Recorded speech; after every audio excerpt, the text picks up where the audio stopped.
मेरे द्वारा भी उसको पैसा दिया हूँ, चाहे बच्चे का नौकरी लगाने के चक्कर में मैं दे दिया हूँ उसको। क्या है, वो 5 लाख का मांग कर रहा था।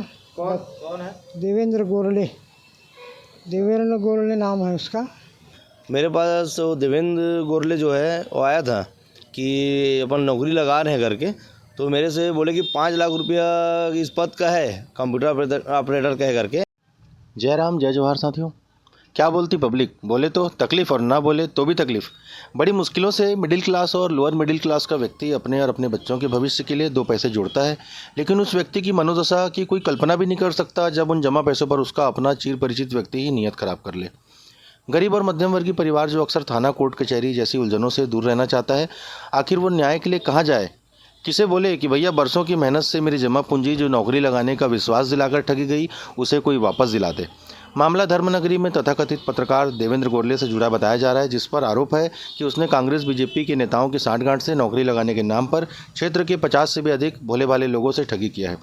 कुछ लोगों के द्वारा नगद पैसे तो कुछ के द्वारा फ़ोन पे के माध्यम से दिए गए। नगद देने के मीडिया के सवाल पर इंदिरा नगर की उमा भारती लिलारे ने बताया कि स्टैम्प पेपर में उधार के नाम पर शपथ पत्र देने से भरोसा कर नगद दे दिए। ठगी का शिकार हुए लोगों ने बताया कि जब 6 माह बाद भी नौकरी नहीं लगी तो उनके द्वारा तथाकथित पत्रकार देवेंद्र गोरले से अपने पैसे वापस मांगे गए। फिर गोरले ने भिलाई निवासी भाजपा नेता जेपी यादव को पैसे दिए जाने की बात कर पैसे वापस देने से मुकर गया और जेपी यादव से इस संबंध में पूछने पर उन्होंने इसे राजनीतिक षड्यंत्र बताकर पल्ला झाड़ लिया और उच्च अधिकारियों से लिखित शिकायत की बात कही। ठगी के शिकार लोगों ने बताया कि कहीं न कहीं एक ठगों का नेटवर्क है जिसने डोंगरगढ़ के अलावा कई शहरों में हजारों लोगों से नौकरी लगाने के नाम पर करोड़ों रुपए की ठगी की गई है, जिसकी सूक्ष्मता से जांच हो तो कई बड़े नाम सामने आएंगे। पीड़ितों ने शासन प्रशासन से दोषियों पर कड़ी कार्रवाई कर उनकी राशि वापस दिलाने की गुहार लगाई है। इस बात पर संशय है कि ऐसे फर्जीवाड़े की रोकथाम कभी होगी, लेकिन पब्लिक जानना चाहती है कि जो लोग धोखाधड़ी का शिकार हुए हैं क्या उनकी राशि उन्हें वापस मिलेगी और क्या ऐसे ठगों को कड़ी सजा मिलेगी या फिर ये ऐसे ही मंजे हुए शिकारी की तरह अगले शिकार की तलाश में निकल जाएंगे। मैंने अभी नौकरी के लिए देवेंद्र गोरले जी को 1.5 लाख रुपए दिया था। मुझे पता चला था कि कहीं जॉब लगवाते हैं ये इनके थ्रू, किसी और के थ्रू, तो उनको पैसे दी थी मैं। तो उन्होंने बोले कि 5 महीने के अंदर आपकी जॉब लग जाएगी। तो मैं बोली कि भैया मेरी इतनी एजुकेशन है, पोस्ट ग्रेजुएट हूँ, बीएड हूँ। तो हाँ भाभी आपकी यहीं पर प्रॉपर हो जाएगी डोंगरगढ़ में। बोले कि वन विभाग में आपको सहायक ग्रेड 2 में हो जाएगा बोले। और मैंने सोचा कि कुछ प्रूफ रहना चाहिए करके, तो मैं ये शपथ पत्र ये उनके लिखवा ली थी कि भैया कुछ तो लिख दीजिए करके। तो बोले कि मैं ऐसा तो नहीं लिख सकता कि नौकरी के लिए, हाँ ये लिख सकता हूँ कि भाई मैं आपको उधार दे रहा हूँ। तो मैं बोली मेरे पास भी कुछ प्रूफ रहना चाहिए। तो ठीक है बोले भाभी, मैं लिखता तो नहीं हूँ लेकिन आप बोल रहे हैं तो मैं लिख दूंगा बोले। तो इनके थ्रू लिखवा दिया गया था। बोले कि 5 महीने के अंदर वापस नहीं होगा तो पैसा तो आप कानूनी कार्रवाई कर सकते हैं। और उसके बाद इतने दिन हो गए, आज 3 साल हो चुके हैं, लेकिन हमको कोई जॉब मिली, नौकरी मिली, पैसा भी बहुत थोड़ा थोड़ा ही अमाउंट मिला है, मतलब नहीं मिला है पैसा, और बाकी रकम बकाया है मतलब। और मतलब कितने पैसे की बात हुई थी नौकरी लगाने के लिए? बोले कि शुरू में काम होने के पहले 1.5 लाख देना पड़ेगा बोले, और काम जैसे ही होगा तो आप 1.5 लाख दे दीजिए बोले, ऐसा करके। और शपथ पत्र में उधार के नाम से मतलब हाँ, उनने बोले कि मैं नौकरी का नहीं लिख सकता बोले। तो मैंने कि ठीक है भाई, कुछ तो मेरे पास रहे तो ठीक है बोले, उधार के रूप में मैं लिख देता हूँ बोले। मेरे हस्बैंड भी नहीं है, ख़त्म हो चुके हैं, और मुझे ऐसा लगा कि चलो कहीं से कोई जॉब मिल जाएगी। लेकिन मैं अपने जेवर एवर या कहीं उधार लेके मतलब पैसे का बहुत मुश्किल से अरेंजमेंट की, और बहुत परेशान हो चुकी 2 सालों से। सिर्फ आश्वासन मिलता रहा कि अरे अभी विधानसभा चल रहा है, ये चल रहा है, वो चल रहा है, लेकिन कोई भी हमको नौकरी का कुछ भी नहीं मिला। जब हमको समझ में आने लगा कि अब नहीं मिलेगा तो फिर पैसे के लिए हमने गोरले भैया से स्टार्टिंग चालू किए। लेकिन फिर वो कहने लगे कि अरे भाई मैं तो जिससे लिया हूँ, जयप्रकाश सर यादव है, वो तो नहीं दे रहे भाभी। तो मैंने कि भैया आप कुछ भी करो, हमको हमारा अमाउंट चाहिए हमको, क्योंकि हमने इधर उधर से लिए हैं लेकिन अभी तक हमको सिर्फ आश्वासन मिला है सर, हमको कुछ भी वो नहीं मिला है। क्या लगता है आपको, मतलब ये एक सिंडिकेट के रूप में काम हो रहा है पूरा, मिले जुले बहुत काम इसमें और भी जी लोग होंगे? हाँ, अब तो समझ में आ रहा है सर कि बहुत बड़ा स्कैम है और हमको सिर्फ बेवकूफ़ बनाया गया है बस, और भावनाओं के साथ खिलवाड़ किया गया है। क्या इस मामले में कोई थाने में या कहीं उच्च अधिकारियों से शिकायत की गई है क्या आपने? नहीं सर, अभी तक आश्वासन ही मिल रहा है, अभी तक ऐसा बोले नहीं उनने कि नहीं देंगे, लेकिन अब ऐसा लगता है कि सही में अब करना चाहिए सबको मिलकर, जिनका भी पैसा जो गया है कार्रवाई होनी चाहिए उनके खिलाफ। आपका नाम बता देंगे? मेरा नाम उमा भारती लिल्हारे, वार्ड नंबर 5, इंदिरा नगर, डोंगरगढ़। लड़की मेरा भिलाई में पढ़ती थी तो उसका वो सब पूरा डॉक्यूमेंट लिया है इन लोगों ने, लगवा देंगे करके। अभी तक कुछ नहीं हुआ नहीं है सर। किस पद में नौकरी की बात हुई थी? वो क्या है, खैरागढ़ नया जिला बना ना, उस टाइम वो क्या कंप्यूटर ऑपरेटर में लगा दूंगा करके बोले थे। 5 लाख का डिमांड किया था। मैं बोला बाद में दूंगा करके बोला हूँ, तो बोलता है नहीं अब आधा देना पड़ेगा करके बोले हैं। तो 2.5 लाख दिया हूँ उसको। 28 फरवरी 2024 को। अच्छा, तो किस माध्यम से पैसा दिया आपने? उसको केस में दिया हूँ जी। कैश में दिया? जी, केस में मेरे से मैं उसको घर जाके दिया हूँ। वो फिर नौकरी लगाने के लिए बोला तो बोलता है आज होगा कल होगा कर कर के मेरे घुमा दिए, और पैसा वापस मांगा तो पैसा भी नहीं दिए। और एक बार एकदम बहुत परेशानी रोध हो के बोला तो कम से कम मेरे को 50,000 भर दिया है।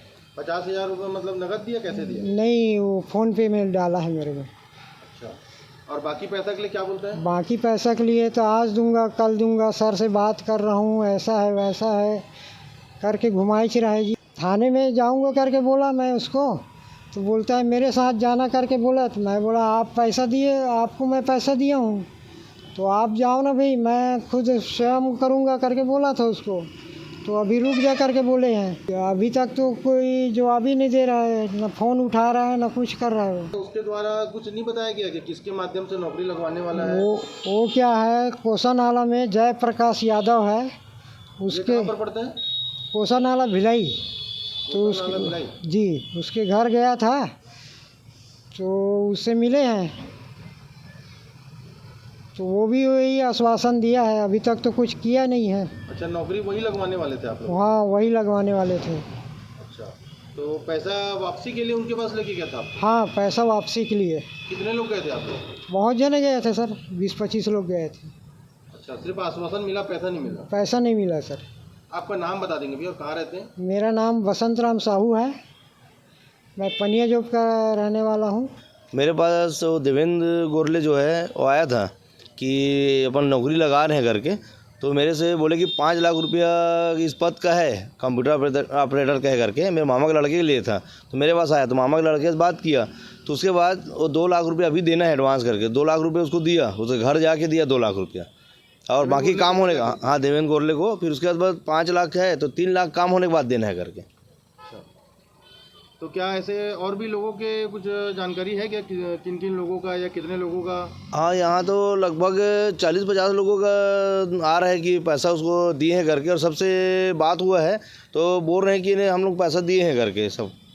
मतलब सबने देवेंद्र गोरले को? हाँ, देवेंद्र गोरले को ही दिए, देवेंद्र गोरले को दिए हैं पैसा। क्या इस मामले में कुछ थाने में शिकायत दर्ज कराई? थाने में शिकायत तो हुआ नहीं है, कि उनके द्वारा आश्वासन दिया गया था कि हम अभी इतने 90 दिनों पैसा दे रहे हैं, तो इतने दिनों पैसा दे रहे करके आगे डेट बढ़ाते गया पैसा। और उसके बाद वो जयप्रकाश यादव का नाम लिए कि उनके पास, उनको दिए पैसा पता था, तो बोले तो उनके पास ही मिल गए हम लोग 2 बार वहाँ पे भिलाई में।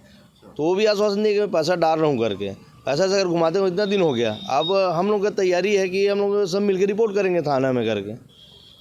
किसके खिलाफ में? क्या जेपी यादव और देवेंद्र गोरले। अपना नाम? मेरा नाम ब्रिजभूषण सिन्हा है और मैं वार्ड नंबर 1 में रहता हूँ, डोंगरगढ़। जी, ये जो मामला है आप पर आरोप लग रहा है कि नौकरी के नाम पर आपके नाम से पैसा लिया गया, उसके विषय में बताएंगे। मैंने आपको अभी प्रेस कॉन्फ्रेंस में स्पष्ट बताया है कि मैंने किसी से कोई भी राशि नहीं ली है, मेरा किसी से किसी प्रकार का कोई लेन देन नहीं है।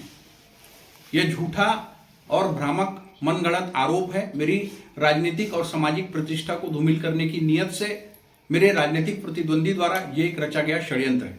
इस पूरे षड्यंत्र में देवेंद्र गोरले का क्या रोल है? इस पूरे षड्यंत्र में जो मुझे ऐसा प्रतीत होता है कि मेरे नाम का दुरुपयोग करके उस व्यक्ति द्वारा संभवतः कोई गलत कार्य किया गया होगा, ऐसा मुझे प्रतीत होता है। और मैं न्यायपालिका से और जिला प्रशासन से ही मांग करूंगा कि दोषियों पर कार्रवाई हो। आपके द्वारा देवेंद्र गोरले को कितना पैसे का लेन देन किया गया? देवेंद्र गोरले से मेरा पूर्व का परिचय है, मेरा वो मित्र है। उससे मेरा लगभग 36 लाख रुपए मैंने उसे वापस किए हैं, उतना ही राशि उसने मुझे दिया है। तो ये किस तरह का लेन देन की बात आप? प्रॉपर्टी डीलिंग से संबंधित कार्यों के लिए कुछ व्यावसायिक कार्यों के लिए मेरा उससे लेन देन होता रहा और मेरा उससे किसी प्रकार का कोई लेन देन बकाया नहीं है और वो अपने द्वारा किए गए कार्यों को मेरे सिर पर मढ़ने का प्रयास कर रहे हैं। ये पूरा मामला कब का है? ये पूरा मामला 2022 का बताया जा रहा है। अपने पूरे जीवन काल में मैंने इस प्रकार के किसी भी व्यक्तियों से मुलाकात नहीं की है, न ही कभी मेरा उनसे कोई बातचीत हुआ है, न ही उनसे मेरा कोई लेना देना है। आगे क्या चाहते हैं आप? मैं निष्पक्ष जांच की मांग चाहता हूं और जिन लोगों ने मेरा नाम लिया है मुझे फंसाने के लिए, उन सबको मैं मानहानि का नोटिस भेज रहा हूं। आपके अनुसार कितने ऐसे अभ्यर्थी होंगे जिनके साथ इस तरह का ठगी? मुझे इस प्रकार की कोई जानकारी नहीं है। अभी वर्तमान में कितने पीड़ित आए सामने? मैंने जो आपके सीजी भास्कर यूट्यूब पोर्टल में देखा उसमें सिर्फ 2 लोग दिखाई दे रहे हैं। क्या आपके द्वारा संबंधित थाने में इनके खिलाफ में कोई शिकायत दर्ज कराई गई है? मेरे द्वारा लिखित में जानकारी दी जा चुकी है, उसकी प्रति मैं आप लोग को उपलब्ध करा दूंगा। कहाँ दी है लिखित में? SP office Rajnandgaon. लेन देन ऑनलाइन हुआ, ऑन कैश हुआ, किस माध्यम से हुआ? देवेंद्र गोरले से मेरा व्यक्तिगत लेन देन था। जितना मैंने लिया था उससे ज़्यादा मैंने उसको चुकाया, क्योंकि उसने मुझे ये भी कहा कि कुछ पैसे की मुझे और आवश्यकता है, तो मैंने उस पैसे को भी उसे दे दिया था। उसके बाद मेरा विषय वहाँ समाप्त हो चुका था। ये प्रकरण आज जब सामने आया तब मेरे पैरों तले जमीन खिसक गई कि ये सब क्या हो रहा है। तब मुझे इस पूरे घटनाक्रम की जानकारी मिली। इस प्रकार के आरोपों की जांच की शिकायत प्रशासन को दी है। मैं आपको उसकी पावती भी उपलब्ध करा देता हूं। मैंने पुलिस अधीक्षक दुर्ग थाना, संबंधित थाना और आईजी को यह दे चुका हूं कि इस पूरे प्रकरण में निष्पक्ष जांच होनी चाहिए। कभी किसी भी व्यक्ति से नौकरी दिलाने या प्रमोशन या किसी कार्य कराने के एवज में कोई भी धनराशि नहीं ली है।